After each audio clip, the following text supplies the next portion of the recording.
اور بڑی خوبصورت بات یہ مشہور ہے کہ اگر کوئی دل میں تمنا ہے اور اگر اس پتھر کو اٹھایا جائے تو تمنا اگر پوری ہونی ہے تو یہ پتھر آسانی سے اٹھ جاتا ہے۔ उष्ट देवता भगवान शिव और माँ काली के दर्शन के बाद आप मंदिर परिसर में चमत्कारी पत्थर को देख सकते हैं।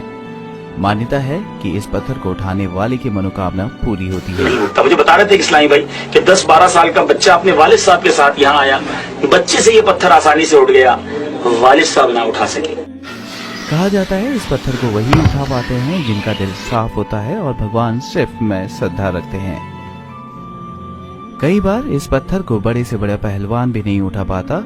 यहाँ विज्ञान के सारे नियम फेल हो जाते हैं।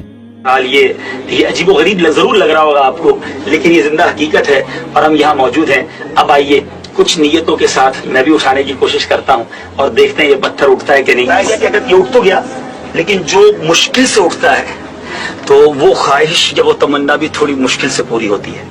बहरहाल अल्हम्दुलिल्लाह अपनी आंखों से मैंने तो मुशाहिदा कर लिया है।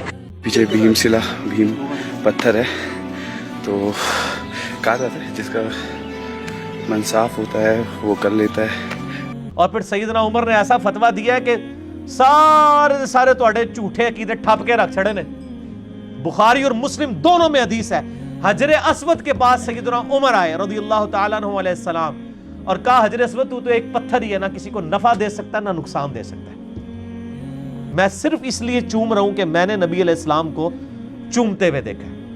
यानी उन्होंने कहा मैं सुन्नत पूरी कर रहा हूं, वरना ये मेरा अकीदा कोई नहीं कि तू किसी को नफा नुकसान दे सकता है। और हजर अस्वद पे सैयदना उमर क्या फतवा दे रहे हैं, तू किसी को नफा नुकसान नहीं दे सकता। हजर अस्वद है जन्नती याकूत, और जो जन्नत का याकूत है वो कोई नफा नहीं देता, तो अड़े दुनिया ने याकूत आने के करना चाहिए।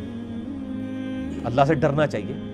इस्लाम जो है वो इन्हीं तवहमात के खिलाफ था। कुरान हकीम में वाज़ेह है, ला तक़फ़ु मा लैसा लक बिही इल्म इन्न अस्समअ वल बसर वल फुआद कुल्लु उलाइका कान अन्हु मसऊला। ऐ इंसान किसी चीज की पैरवी उस वक्त तक मत कर जब तक कि तेरे पास उसके बारे में डेफिनेट इल्म ना आ जाए।